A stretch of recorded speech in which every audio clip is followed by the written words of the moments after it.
Taiwan में कयामत बरपा, 25 साल तारीख का ताकतवर जलजला, 9 अफराद हलाक, 1000 से जायद जख्मी हो गए, 50 ताहाल लापता, इमारतें मुनहदम हो गईं, हर तरफ आहो बका। गैर मुल्की मीडिया के मुताबिक हुकाम का कहना है कि ताइवान में जलजले से 26 इमारतें मुनहदम हो गईं, जिनमें से तकरीबन निस्फ मशरकी शहर हवालीन में थी। कई लोग ताहाल लापता हैं, जिसके बायस हलाकतों में इजाफा हो सकता है।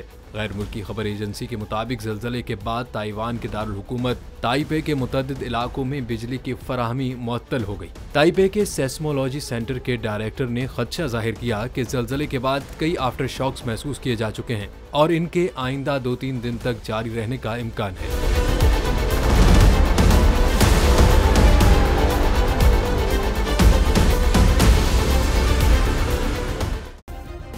सब्सक्राइब करें और बेल दबाएं ताकि कोई खबर रह न जाए।